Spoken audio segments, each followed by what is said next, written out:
सर्वमङ्गलमाङ्गल्ये शिवे सर्वार्थसाधिके शरण्ये त्र्यम्बके गौरी नारायणी नमोऽस्तुते।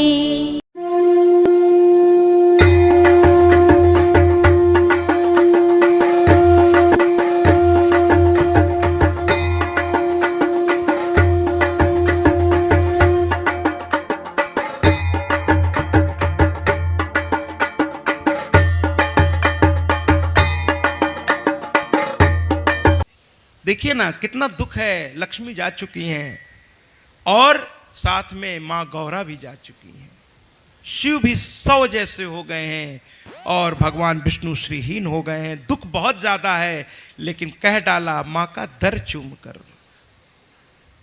है ना, अर्जी लगाई, मजा आ गया। माँ से दुख भी कुछ ऐसे कहिए, नाचते गाते हुए कहिए। कहते ना कि बहुत से लोग जिंदगी में बड़ा परेशान रहते हैं, बड़ा परेशान रहते हैं, लेकिन आप ये तो समझिए महाराज कि जिंदगी है तो ही परेशानी है ना। जिंदगी है, इस जिंदगी को सजाना है, संवारना है, इसे बेहतर बनाना है और अपने जन्म को सार्थक करना है। लोग ये न कहें कि काहे पैदा हुआ, लोग ये कहें कि ये क्यों नहीं और पहले पैदा हुआ। ऐसा हो जाए, ऐसा हो जाए। तो मां प्रकट हो गई। मां ने कहा, दक्ष मैं तुम्हारी भक्ति से प्रसन्न हूं, मांगो क्या मांगते हो। दक्ष ने कहा, मां ऐसी ऐसी बात हो गई है। मां ने कहा, चिंता मत करो, तुम भक्त हो, इसलिए मैं तुम्हारी भक्ति से प्रसन्न होकर तुम्हारे घर में जन्म लूंगी। तुम्हारी पत्नी भी बड़ी तपस्विनी है, संतों साधुओं की सेवा करती है, मेरे नाम का कीर्तन करती है, मेरे नाम का श्रवण करती है, यज्ञ अनुष्ठान करवाती है, कथा इत्यादि में बैठती है। तुम्हारी पत्नी बड़ी धार्मिक है, उसके कोख में स्वयं मैं आऊंगी। जो लोग भगवान पे समर्पित होते हैं उनके कोख में स्वयं भगवान आ जाते हैं। उसके कोख में दक्ष नाचने लगे, कहने लगे, वाह मां, मैंने तो इतना मांगा, आपने इतना दे दिया। मां ऐसी ही है। कहे, हां तेरे कोख में मैं आऊंगी, लेकिन ध्यान रखना पुत्र, अहंकार मत करना। और कोई गलती से भी, वही मैं सुबह से आज कर रहा हूं, पहले जब से मैं बैठा हूं कथा में, कि चीजें आपके कर्म से मिलेंगी। अगर आप अच्छा करेंगे तो मिलेंगी, लेकिन फिर उसको संभालिए, नहीं चली जाएंगी, चली जाएंगी। दक्ष को मां ने सावधान किया कि ऐसा कोई काम मत करना जो तुम्हें नहीं करना चाहिए, वरना उस काम को करते ही सब उल्टा पुल्टा हो जाएगा। और कह के मां चली गई। कुछ दिनों के बाद दक्ष की पत्नी के गर्भ से मां सती ने जन्म लिया। आइए ना बोले सती मैया की। बहुत प्यारी है हमारी मैया, बड़ी प्यारी है सती मैया, जो सत्य को ही आधार बनाती हैं। और जब जब वो शिव से मिली हैं, शिव यही कहते हैं, हे राजकुमारी, मैं सिर्फ और सिर्फ सत्य को स्वीकार करता हूं, मैं सिर्फ सत्य को स्वीकार। सत्यम शिवम सुंदरम, सत्य ही शिव है, शिव ही सुंदर है। सत्य ही शिव है। जिसके जीवन में सत्य है वहीं शिव और गौरा भी आएंगी, और जब वो आ गए तो वहां सब कुछ सुंदर हो जाएगा। अच्छा नहीं लगा? सत्यम शिवम सुंदरम।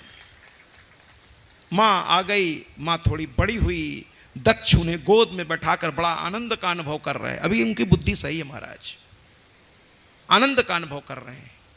उसी समय दुर्वासा ऋषि इनके पास चलकर आए। ये उठकर प्रणाम किए, पाद अर्थ से उनका पैर धोना, आसन देना, जल देना, ये सब सत्कार का तरीका है, शास्त्रोचित तरीका। इसको आप करेंगे तो इसका सही लाभ आप तक पहुंचेगा। ये केवल एक कार्य प्रणाली नहीं है, ये शास्त्रोक्त नियम है। अगर आप किसी अतिथि का स्वागत पाद अर्थ से करते हैं तो इसके भरपूर आपको फल मिलेंगे, बहुत अच्छे फल मिलेंगे, कृपया बात न करें। तो पाद अर्ध से पूजन किया, पैर धोया, उस जल को अपने सर पर, अपनी पत्नी के सर पर छिड़का कि हमारे यहाँ संत आए हैं, और बैठाया। आचमन इत्यादि के बाद थोड़ा नैवेद्य अर्पित किया, फिर उन्होंने पाया, और नैवेद्य पाने के बाद जब वो शांत हो गए महाराज, तो फिर बात होने लगी दोनों लोगों के बीच। कहे महाराज कहाँ से आगमन हो रहा है?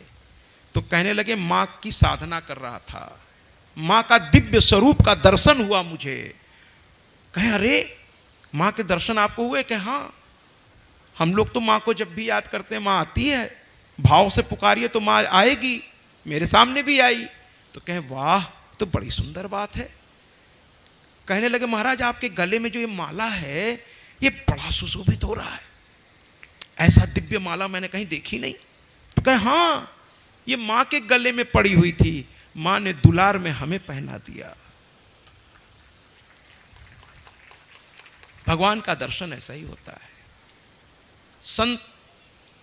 संत अगर माला आपको दे दे, या भगवान अपना माला आपको किसी भी तरह से, जरूरी नहीं को हाथ से दे, कभी कभी आप सीता जी की तरह भी होगा कि जैसे ही सीता ने कहा कि राम मेरे पति हों, तो बाबा तुलसी हंसी माल मूरत मुस्कानी, ऐसे लगा मूर्ति मुस्कुरा पड़ी हो, और उनके हाथ से एक पुष्प निकलकर सीधे सीता के हाथ में आ गया। कभी कभी ऐसे भी मां देती है, समझिए इस चीज को। या किसी बाल गोपाल के द्वारा आप पूजा कर रहे हैं, बहुत नन्हा सा बच्चा वहां से फूल उठाकर आपको पकड़ा देगा, समझ लीजिए मां ने ही दिया है। या पुजारी जी, लेकिन कहां का फूल, और जो सबको दे रहे हैं उसमें फिर मजा नहीं आएगा। बहुत से पुजारी बड़े शांत होते हैं, चुपचाप बैठे रहते हैं। आप आइए पूजा करिए, उनको अगर सामग्री देंगे वो चढ़ा के वापस कर देंगे। आपकी इच्छा, उनको कुछ दीजिए नहीं दीजिए उनको कोई मतलब नहीं है। और वो सबको पुष्प उठा के, माँ के चरण वाले पुष्प सबको नहीं देंगे, नहीं देंगे अगर ऐसा कोई पुजारी है ना। लेकिन आजकल तो भैया भौतिकवादी चीजें हैं, पैसा चढ़ाया लोगों ने दे दी। नहीं, ऐसा नहीं। आपके भाव को देखकर, पैसा चढ़ाना ठीक है, लेकिन आपके भाव को देखकर, आपकी भक्ति को देखकर। अब आपकी भाव भक्ति कहां से आएगी महाराज?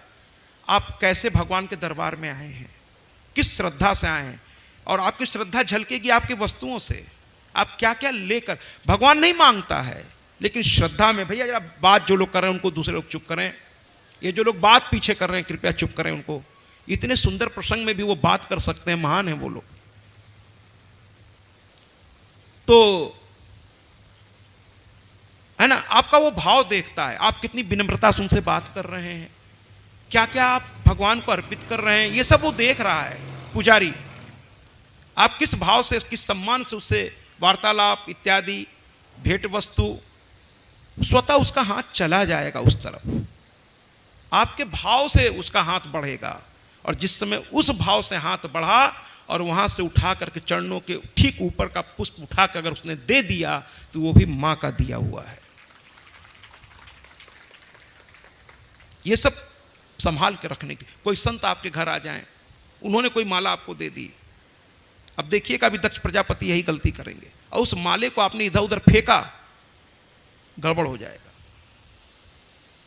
दक्ष प्रजापति ने उनसे कहा कि ये माला किसका है दुर्वासा जी से? उन्होंने कहा मां का है, मां ने प्यार से पहना दिया। कहे तभी दिव्य है। तो कहे फिर यहां आने का मतलब?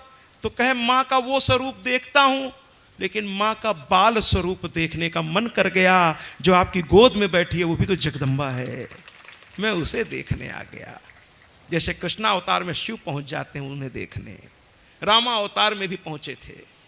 बड़ी मजेदार घटना होती है। कृष्णा अवतार में बाबा शिव पहुंच गए और जल्दीबाजी में इतने थे कि उन्होंने अपना रूप नहीं बदला, उसी अवधूत रूप में थोड़ा सा और बल्कि विकराल रूप हो गया। मिलने की व्यग्रता कभी कभी बेचैन कर देती इंसान को, बाल वाल बिखर जाता, जल्दी मिलना है उनसे। तो उस व्यग्रता में पहुंच गए। मैया उसके पहले वो पूतना आ चुकी थी, मैया हाई अलर्ट पे थी, हाई अलर्ट पे थी कि नहीं नहीं अब किसी को नहीं कान्हा से मिलने देंगे। बाबा पहुंच गए महाराज, अलख निरंजन, अलख निरंजन। मैया भिक्षा लेकर आई। जैसे उस दिन गौतम बुद्ध किया, मैंने कहा मुझे चाहिए, तू प्रसाद लेके आए। मैंने कहा मुझे ये नहीं चाहिए, मुझे इसकी भूख नहीं है। प्रसाद की भूख होती है, मुझे भी है, लेकिन मुझे कुछ और प्रसाद चाहिए, प्रसाद तो मुझे भी चाहिए। तो बाबा ने भी कह दिया मैया से, अरे तुम्हारा ये सब लेकर मैं क्या करूंगा, मुझे तो तेरे लल्ला का दर्शन करना है। मैया ने कहा अरे हटो, अभी एक आई थी कुछ दिन पहले, उसने भी लल्ला का दर्शन किया और लल्ला को ही मारने चली गई, चलो हटो यहाँ से, कह के मैया अंदर चली गई। और मैया की डांट को बाबा ने बुरा नहीं माना, मैया है ना अपने बच्चे के हित के लिए तो भगवान से भी लड़ने को तैयार हो जाती है, ऐसी होती माँ। तो कुल मिलाकर के बाबा थोड़ी दूर जाके बैठ गए और अंदर मन ही मन अब दोनों की बात होने लगी। अंदर बाल गोपाल बन के खेल रहे हैं भगवान, इधर बाबा बाहर बैठे हैं। कहे प्रभु कैसे दर्शन होगा, वो कहे अरे कोशिश करो, कह रहे बीच में मैया खड़ी है और मैया के आगे तो बड़े बड़े लोग भी सर झुकाते हैं, मैया होती ही सर झुकाने, बाकी कोई होता तो अभी मैं निपटा देता। महादेव जी ने कहा अभी तीसरा नेत्र खोलता हूं, वहीं खत्म कहानी, लेकिन मैया है, रोक रही है, नहीं जाने दे रही है आपके पास, कुछ करो ना। तो भगवान ने कहा फिर लीला करनी पड़ेगी भाई, और लगे भगवान रोने, उसी पालने में जोर जोर से रोने लगे। इतना रोए कि मैया परेशान, मक्खन खिला रही है, दूध पिला रही है, मान ही नहीं रहे हैं, सब फू करके फूंक दे रहे हैं। बच्चे जब जिद में आते हैं तो मैया परेशान। अंत में किसी ने कहा कि दास दासियों ने कि जो बाहर बाबा हैं बड़े चमत्कारी लग रहे हैं, वो गौरा पहुंच गई भेष बदल के दासी बन के कि कैसे मिला इन दोनों को। तो गौरा पहुंच गई, मैया को समझाना शुरू किया, अरे मैया तुम्हारा लल्ला बहुत विशेष है और जो बाबा बैठे हैं वही बड़े विशेष है, उनके जाकर प्रणाम कराइए, तुम्हारा बच्चा चुप हो जाएगा। मैया आप क्या करें अपने बच्चे के लिए, बच्चे को लेकर आई, बाबा को बुलवाई, कहीं सुनो दूर से प्रणाम होगा, छूना नहीं अब की बार, हम रिस्क नहीं ले सकते। बाबा ने कहा ठीक है, दूरे से सही, दिखाओ तो लल्ला को, कैलाश से चल कर आए हैं, कोई यहीं से थोड़ी आए हैं, ठीक है तुम्हारे लल्ला को देखने आए। बाबा ने देखा, बाबा को इतना अच्छा लगा कि बाबा उन्हें गोद में अब लेना चाहे। अंदर ही अंदर फिर बाबा ने कहा, नजरों ही नजरों में बात हो गई वाली हालत है। बाबा ने कहा कुछ चमत्कार करो, जब यहाँ तक आ गए हो तो गोद में भी आ जाओ, दोनों मित्र हैं आपस में, विष्णु और महादेव सब एक ही तो है, ये वही ब्रह्मा वही विष्णु वही महेश, कहीं गोद में भी आ जाओ। तो अंत में प्रभु फिर रोने लगे जोर जोर से। तो मैया ने कहा अब क्यों रो रहा है, लोग कहे तुम्हारे दर्शन से ये शांत हो जाएगा। तो उन्होंने कहा मैया शांत तो हो गया था, लेकिन आपका लल्ला बड़ा नटखट है, बड़ा नटखट है आपका लल्ला। तो कहें फिर, कहें वो मुझे मेरा स्पर्श चाहता है, उसको मेरे गोद में दे दो, अभी चुप हो जाएगा। मैया कही सोच लो, कुछ भी उल्टा सीधा किए तो सोच लो, छोड़ेंगे नहीं तुमको। महादेव ने कहा नहीं मैया आपके आगे मेरी हिम्मत कहाँ है छोड़ कुछ कहने की, गोद में दीजिए। गोद में लिए और उसके बाद फिर मैया की ओर वापस करते हुए कहे जरा इनका मतलब जो है पैर थोड़ा ऊपर कीजिए। कहने लगे क्यों, कहे इनका मेरे मस्तक पे बड़ा विचित्र भभूत लगा हुआ है, अगर ये भभूत आपके लल्ला के पैरों में लगा दूंगा तो आपका लल्ला कभी नहीं रोएगा। मैया लालच में आ गई और पैर उठा दी और भगवान शंकर ने खूब जी भर के प्रभु के चरणों में सर लगाया, प्रसन्न हो गए।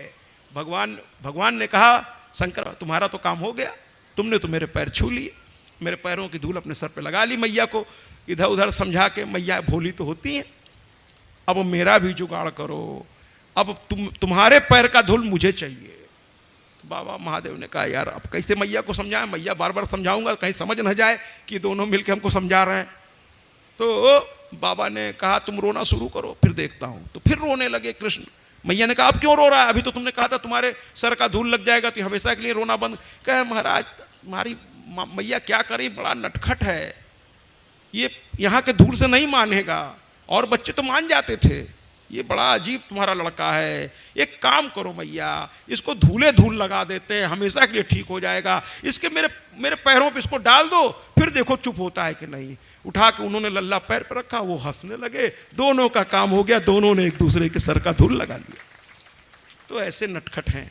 यहाँ की बात मैं कर रहा था, दक्ष प्रजापति को आशीर्वाद देने के बाद गोद में लिए बैठे हैं। दुर्वासा ऋषि ने कहा कि मैया के बाल स्वरूप का दर्शन हो गया। तो दक्ष को लालच आ गई, कहने लगे दर्शन मैंने कराया ना। तो दुर्वासा ने कहा हाँ इसमें कोई दो राय नहीं है, ब्रह्मांड की जननी की माता पिता बनने का सौभाग्य आप दोनों पति पत्नी तुमको मिला है, इससे बड़ा सौभाग्य कोई और हो ही नहीं सकता। बिल्कुल तालियां बजाइए।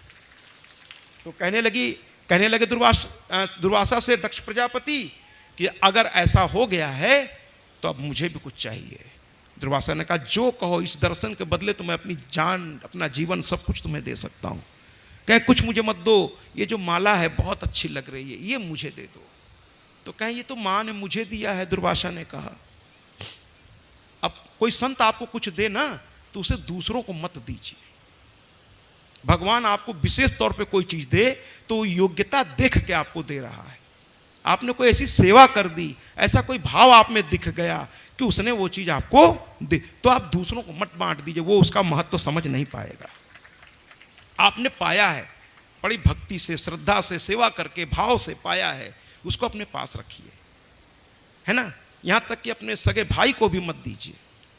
देखिए ना, वो लेके चला गया था, सूर्यदेव ने मणि उसके भाई को दी थी और उसका भाई उसको पहन के चला गया और सिंह ने उसे मार दिया। और फिर कहानी कहां से कहां चली गई, समय तक मणि की कथा कहां से कहां कथा पहुंच गई थी। प्रसेनजीत सूर्य का मित्र था, सूर्य ने उन्हें दी, लेकिन उसका भाई बिना अधिकार के उसको पहन के चला और कथा कहां से कहां पहुंच गई महाराज। तो बिना अधिकार के किसी को अधिकारी मत बना दीजिए कि वो आपके अपने हैं, तो हमको मिला है तो तुम ले लो थोड़ा सा, तुम भी ले लो थोड़ा सा, तुम भी ले लो थोड़ा सा, ठीक है कि नहीं। तो कहने का तात्पर्य है कि दुर्वासा जी भाव में थे, मां का बाल स्वरूप देख के इतने विभोर थे वो। उन्होंने वो माला उठाई दक्ष प्रजापति को कि जब आप इनके माता पिता बन सकते हैं तो इस प्रसाद को पाने के आप अधिकारी हैं, कह के दे दिया। दक्ष ने ले लिया, लेकिन दक्ष उसके महत्व को समझ नहीं सके और वो जब अंतःपुर में गए तो अपने बिस्तर पे यूं ही डाल दिया माला। ये सब पूजा घर में रखा जाता है और सही जगह पर उसका विसर्जन बाद में कर दिया जाता है, लेकिन इन्होंने बिस्तर पे यूं डाल दिया और रात में पति पत्नी दोनों उसी बिस्तर पे, शयन कक्ष का बिस्तर है महाराज, दोनों वहीं सो गए। और उसके साथ ही दक्ष प्रजापति की बुद्धि उसी दिन से विकृति को प्राप्त हो गई, ऐसा देवी भागवत में कहा गया है। और वो शिव के विद्रोही हो गए। ऐसे तो कथाएं और भी हैं कि रुद्र थे और रुद्र दक्ष प्रजापति के अंदर आते थे, इसलिए भी वो अहंकारी थे कि तो मेरे अंदर में काम करने वाला व्यक्ति है, इसका सम्मान क्यों करूं। कुल मिलाकर के शिव के प्रति इनमें अजीब सी भावना आने लगी कि अरे ये तो कापाली है, ये भभूत धारण करता है, श्मशान में रहता है, ये तो अशुद्ध रहता है, और न जाने क्या क्या सोचने लगे देवों के देव महादेव के प्रति। और इस तरीके से महाराज कुल मिलाकर के दक्ष प्रजापति जो है शिव के बारे में हमेशा उल्टा सीधा बोलने लगे, हमेशा। मां इधर बड़ी हुई, मां ने साधना किया और चूंकि उन्होंने दक्ष प्रजापति को वचन दिया था कि मैं सती के रूप में आऊंगी और शिव को स्वीकार कर लूंगी, तुम्हारी साधना सफल हो जाएगी। मां ने साधना किया, शिव को पता था, शिव ने भी सोच लिया कि मां को ग्रहण कर लेंगे पत्नी रूप में। वो खुद पत्नी के लिए चिंतित थे, एक गलती से पत्नी से वियोग हो चुका था, इसलिए वो खुद भी साधना कर रहे थे कि सहधर्मणी मेरी वापस आए, मेरी शक्ति मेरे पास आए और फिर से जीवन सामान्य और अच्छा हो जाए। तो मां ने साधना किया, उन्होंने आशीर्वाद दिया कि मैं तुम्हारा वर्ण करूंगा। मां ने पहले से कहा था मैं तो तुम्हारे लिए ही जन्म ली हूं। कहते हैं ना कि चूड़ियां भले यहां बनती हैं लेकिन जोड़ियां वहां बनती हैं, जोड़ियां वहां बनती हैं, सब वहां से बन के आता है महाराज। अब आप कहेंगे कि कुछ जोड़ियों में कभी कभी तकलीफ बहुत होती है, तो वो हमारे कर्मों का नतीजा होती है। भगवान कर्मानुसार ही आपको जन्म देता है, किस घर में जन्म देना है वो आपके इस जन्म के कर्म के अनुसार अगले जन्म में तय होगा सब कुछ। अगर आप बहुत पुण्य करेंगे तो बहुत अच्छे घर में आपका जन्म होगा, जैसा काम करेंगे वैसे ही घर में जन्म होगा, वैसे ही सब कुछ निर्धारित होगा। विधाता आपका भाग्य नहीं लिखता महाराज, ये तो कहने की बात है। आप अपना भाग्य स्वयं अपने हाथों से लिखते हैं, आपके कर्म ही आपके भाग्य को लिखते चले जाते हैं। आप कर्म सही कीजिए, भाग्य अपने आप सही हो जाएगा। कर्म को गलत दिशा देंगे, धीरे धीरे सोना भी आपके घर में मिट्टी होने लगेगी और अगर आपके कर्म सही हैं तो आपके घर का मिट्टी ही एक दिन सोना बन के आपके सामने आ जाएगा। सब कुछ कर्म से है, इसलिए कर्म को सुधारना चाहिए। कुल मिलाकर के भगवान ने कहा, दक्ष तो जिद्दी थे, वो शिव से विवाह करने को तैयार नहीं थे। मां के कहने के बावजूद स्वयंवर बुला दिया, सब लोग आ गए, लेकिन शिव को नहीं बुलाया। और जब नहीं बुलाया तो शिव पहुंचे कैसे? लेकिन शिव मां की भक्ति से इतने प्रसन्न थे कि अदृश्य रूप में वो आकर स्थिर हो गए। और मां को हाथ में वरमाला दिया गया कि आप इच्छा स्वयंवर है, अपनी इच्छा से आप अपना पति चुन लीजिए। और जैसे ही मां से ये कहा गया, मां ने चारों ओर देखा, शिव दिखाई नहीं दिए। मां ने उस माला को ऊपर क्यों उठाया? ध्यान से, उसी पर वो वरमाला वाली बात आई थी जो शुरू में मैंने बताई थी कि कैसे दूल्हों को वरमाला ग्रहण करना चाहिए, भगवान शिव से सीखिएगा। अभी शिव वहां नहीं है, अदृश्य रूप में खड़े हैं आकाश में। मां ने ऊपर उठाया और कहा, मैं तन से, मन से, हर तरह से अगर शिव को ही अपना पति वर्ण करती हूं तो मैं उनके चरणों में ये माला वरमाला के रूप में समर्पित, क्योंकि सामने तो है नहीं, इसलिए चरणों में और ओम नमः शिवाय कह के माला छोड़ा। और इसके पहले कि माला जमीन में जाकर के छुए भी, महादेव आकर के प्रकट हो गए और झुक के उस माला को अपने गले में पहन लिया। माले को जमीन पर गिरने नहीं दिया, नहीं दिया। इसी प्रकार आजकल के जो दूल्हे हैं, जब वरमाला स्टेज पर खड़े हों और जब पत्नी उधर से आ रही हो तो आगे बढ़कर उसके सम्मान में 10 कदम आगे बढ़ जाइए। कोई क्या कहेगा महाराज? उसके सम्मान में आगे बढ़ जाइए। वो चल के बेचारी आ रही है, उसकी सखियां या उसके भाभियां लेके आ रही हैं, वो सर झुकाए चली आ रही है समाज के बीचों बीच। वो आपकी प्रतिष्ठा है, आपका गौरव है, आपके घर की लक्ष्मी अब आ रही है। इसलिए आगे बढ़कर उसका स्वागत कीजिए और बड़े प्यार से, हौले से उसके और अपना हाथ बढ़ाइए। अगर वो भी पढ़ी लिखी है तो धीरे से हाथ बढ़ा देगी आपकी ओर। तब यही हाथ लेकर के आगे चलना है और फिर हल्के से उस हाथ को पकड़िए। आजकल के युवा, मैं सबकी बात नहीं कर रहा हूं, लेकिन इतनी गंदगी महाराज उनके दिमाग में भरी है कि स्त्री को पता नहीं किस रूप में वो देखते हैं। अरे वो घर की लक्ष्मी पहले है महाराज, लक्ष्मी है आपके घर की, आपके घर की इज्जत है, किसी के दिल का टुकड़ा है, वो भी एक जीव है, उसको आप जीवित प्राणी की तरह व्यवहार कीजिए। वो कोई वस्तु नहीं है जिसको आप भोग करने चल पड़े महाराज। लानत है ऐसी सोच पर। पहले के राक्षस भी स्त्री को बिना उसके परमिशन के, बिना उसके आज्ञा के उसको छूते नहीं थे। रावण को खैर श्राप भी था, लेकिन रावण सीता से विनय करता था, मुझे पत्नी रूप, मुझे पति रूप में स्वीकार कर लो, हे प्रिय, हे प्रिय, ऐसे बोलता रहता था। ऐसे उसको श्राप भी था कि बिना मर्जी के अगर आप किसी को छुओगे तो आप 100 टुकड़ों में विभाजित हो जाओगे। और शायद हर पुरुष को यह श्राप है, अगर किसी स्त्री की ओर आप गलत निगाह से देखेंगे तो इनका तीसरा नेत्र आपका सब कुछ जलाकर भस्म कर देगा। आपको पता नहीं चलेगा, लेकिन आपकी अंदर की लक्ष्मी जल जाएंगी, आपका तेज जल जाएगा, आपके घर की सुख शांति समृद्धि जल जाएगी महाराज। केवल शरीर लाश की तरह लेकर आप मारे मारे फिरेंगे। इसलिए स्त्री को सम्मान की निगाह से देखिए, दृष्टि में दोष नहीं होना चाहिए। और यह तब होगा जब आपकी सोच में दोष नहीं होगा, सोच आपका साफ होगा। मैं जिस घर में बैठा था, सौभाग्य के घर में, मैं सौभाग्य का ही नाम पहले लूंगा, जिसको आप लोग प्यार से बाबू कहते हैं, तो उनके फार्म हाउस में मैं था। तो उस बच्चे ने कहा, महाराज जी एप्पल जूस ले आए। मैंने कहा ले आओ। बहुत प्यारा बच्चा है, मैं उसे बहुत प्यार करता हूँ। कल अपनी गुल्लक में से उसकी माँ ने कहा, महाराज जी इस जैसा आपको दूसरा नहीं मिलेगा। हमको निसंदेह नहीं मिलेगा, निसंदेह नहीं मिलेगा। तो सौभाग्य, सौम्या, पूरा परिवार ही बहुत अच्छा है। कल जिस तरीके से इन लोगों ने वहाँ स्नेह प्रदर्शित किया, वो कल से आपको YouTube पर मिलेगा। आज ग्रहण की वजह से वो नहीं चढ़ा है। तो सारे भक्तों का, जहाँ जहाँ मैं गया हूँ, उनके भाव को सबके सामने लाने का तात्पर्य ये है कि भाव, अगर किसी के यहाँ लक्ष्मी है तो ये समझ लीजिए महाराज कि उसके भाव में भी इतनी प्रगाढ़ता है, तभी उसके घर में लक्ष्मी है। उसमें श्रद्धा है, उसमें भाव है, सबका सम्मान करना उन्हें आता है, तभी उनके घर में लक्ष्मी आ जाती है।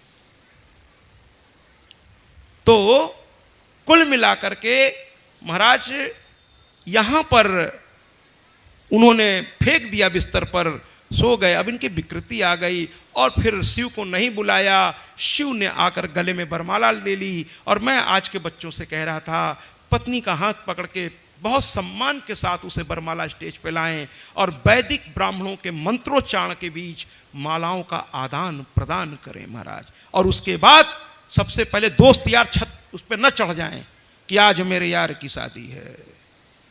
अरे महाराज है शादी, नीचे रहो आप।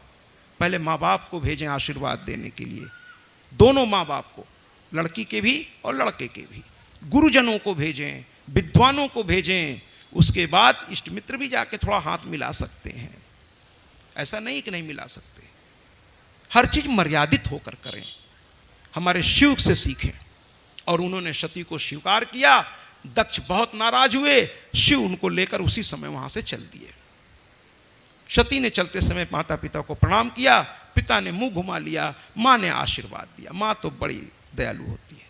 कुछ दिनों के बाद पता चला कि उन्होंने फिर जानबूझ करके शिव का अपमान करने के लिए उन्होंने एक यज्ञ, और जिस अनुष्ठान में किसी का नुकसान करने का भाव हो वो अनुष्ठान कभी पूरा हो ही नहीं सकता महाराज। और इन्होंने अनुष्ठान किया, सबको बुलाया, शिव को नहीं बुलाया। लेकिन मैया को नारद जी ने आके थोड़ा सा कह दिया कि अरे मायके तो बिना बुलाए भी जाना चाहिए मैया।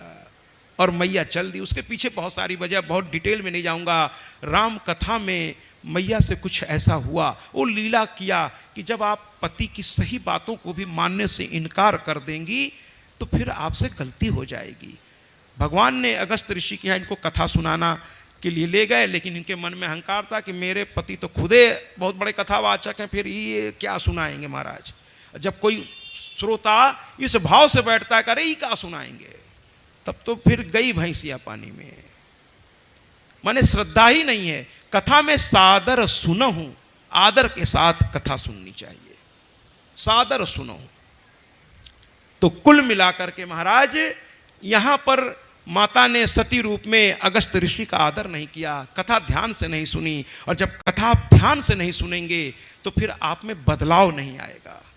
और बदलाव नहीं आया, इसलिए लौटते समय राम को उन्होंने साधारण मनुष्य समझ लिया। कहने लगे ये भगवान है आपके।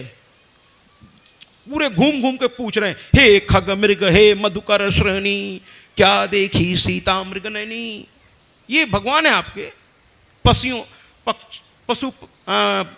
पशु पक्षियों से, पेड़ पौधों से, वनस्पतियों के गले लग के रो रहे हैं, ये भगवान है आपके।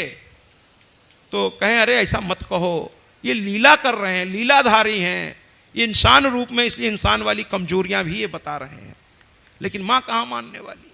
तो कहे मैं परीक्षा लूंगी। भगवान ने कहा ऐसा मत करो, लेकिन नहीं मानी। सीता का रूप लेकर के भगवान के सामने पहुंच गई और भगवान ने कह दिया अरे माँ, जबकि सीता का रूप लेके गई थी। और भगवान ने देखते ही कहा अरे माँ, बाबा कहाँ हैं मेरे बाबा।